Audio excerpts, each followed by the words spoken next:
This is the webtoon I made using Ibis Paint in the previous episode, and this time I'm continuing my series of making comic using only free drawing apps. And now I'm going to continue with another app called Krita, since Krita won the poll over Medibank. Alright, now it's time to download the app first. So I went straight to Krita official website and download the installer. On the site, the system requirements are clearly listed. Seeing that the minimum RAM is only 4GB, it means this app is fairly light.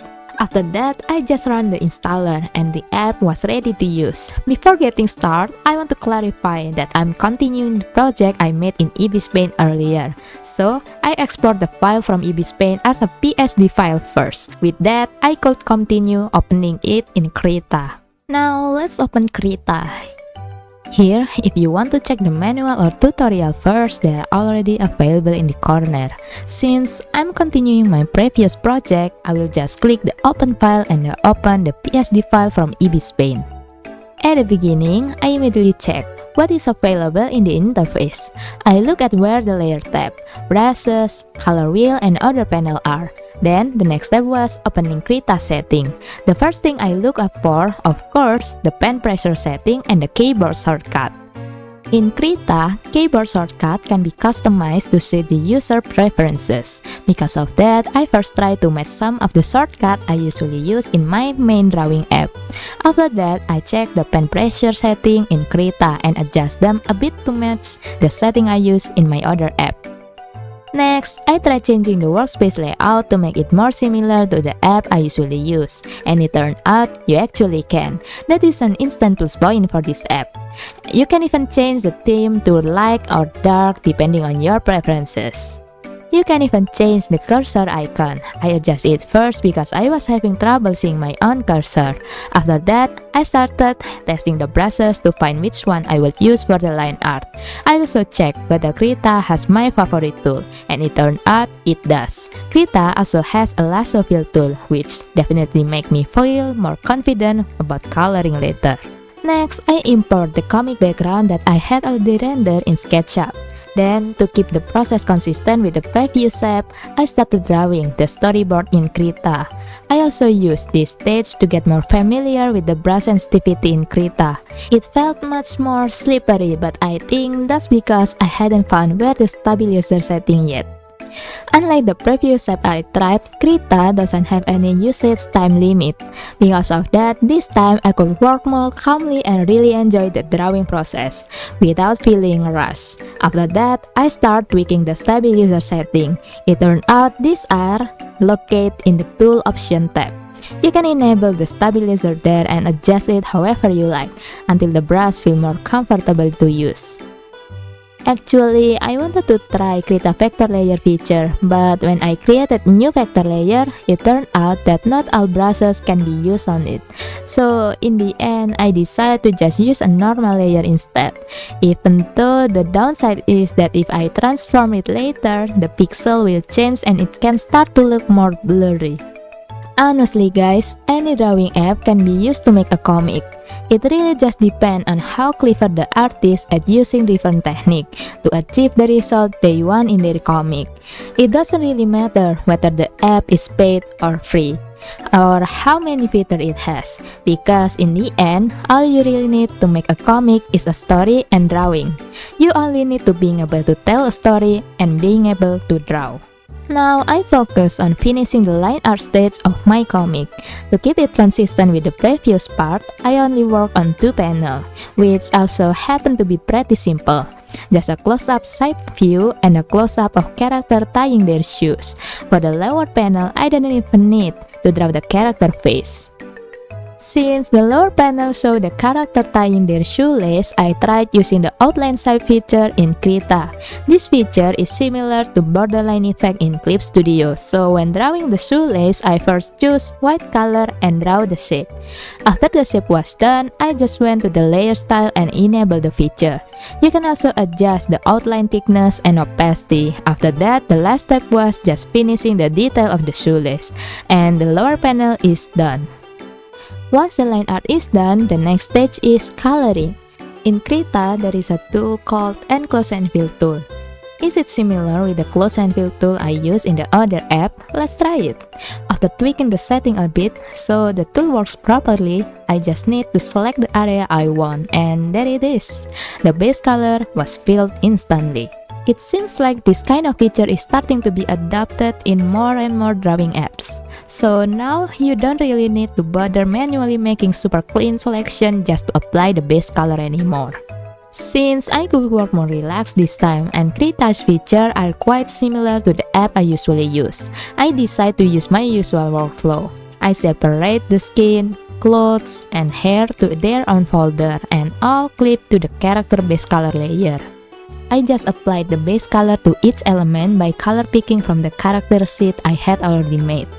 This is why I have mentioned before how important it is to make a character sheets.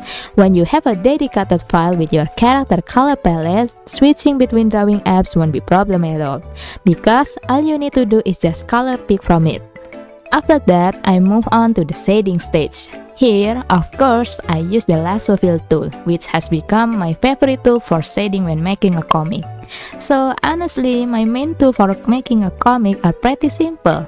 A pen brush for storyboarding and line art, a lasso fill tool for coloring, and maybe an airbrush for finishing. And those three tools are something you can find in a lot of other drawing apps too. For the shading stage, first, I choose the blue color to shade all part of the character. Once all the shading was in, then I went back and changed each part color one by one to match what is on the color sheet. This is the technique I usually use in my main drawing app, and it turned out it can also be applied in Krita. The reason I use this method is because I only need to create the shading once on a single layer, and after that I can just copy and paste it and change the color to each part. For me, this is much faster than picking color manually from the start and shading each area separately on different layers. Once the shading was done, I did a bit of touch-up before moving to the finishing stage. I cleaned up some part of the line art and fixed a few base color area that had small gaps and weren't fully filled. After that, I add some touch-up to the hair and the skin, the way I usually color. In Krita, I found that blur is included as a filter feature. I tried looking for a blur brush tool, but only found blending brushes. So I just used the blending brush as a substitute for blur, and lightly erase some area to tone the color down.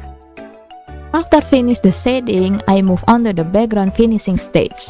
First, I created a multiple layer with blue color to add the shading, so the character and the background will feel more connected. Then I slightly blurred some area and add subtle white gradient. As an extra touch, I also add a soft white outline around the character and blur it, so the character will stand out more than the background. That way, the focus still more on the character. Next, I wanted to try adding texture to the background using dot texture, like I usually do. Actually, in Krita, you can directly apply texture using the built-in materials. However, as you can see, the pixel dimension of the default dot texture were too small, so they didn't really show up and instead just look like a flat color blocks. Because of that, my solution was to import my own texture with larger dimension. And you see, the dot texture is much more visible now. Then I just adjust the opacity like I usually do. After that, all that was left was the type setting. Since Krita doesn't have a built-in balloon text tool, I made a speech bubble myself using the shape tool. The steps are simple guys, just choose white as the color, then pick the shape tool. For dialogue, you can use an oval or rounded rectangle. After that, just add an outline effect around the shape. And don't forget to add a speech balloon tail too. You just use the text tool to fill in the dialogue. In my comic, the font I use for dialogue is Lafayette Comic Pro. I also tried adding some text outside the speech bubble, and for that, I use Andy Bolt. Next, I wanted to add a small effect because there is a movement in the lower panel. This effect is called motion line. Motion lines are used to emphasize the movement of a character is making. In this case, the character is pulling the shoelace. The motion lines are different from speed lines. They also serve a different purpose. I will try using speed line later if there is an action scene. To make it, just use your line or brush. With black color, draw stroke in the direction of the movement, then add a white outline. And this is the result of making a comic using different apps. 2 panels at the top were made in Ibis Paint and the 2 panels at the bottom were made in Krita. There isn't much difference in quality, right? The only thing that's not consistent is the speech bubble, and that's because I was too lazy to revise the Ibis Paint one since it's only give 1 hour trial. Now, let's talk about Krita pros and cons. The good side are, it's free, has a lot of features, and the shortcut can be fully customized. The downsides for me are that, personally, I find the Alpha inheritance system is a bit complicated since you have to group the layer first. And the other is that it doesn't really have a wide variety of material specifically for making comic. It seems the app is mainly focused on the illustration. Okay guys, I think that's all for today. See you in the next video. Bye bye!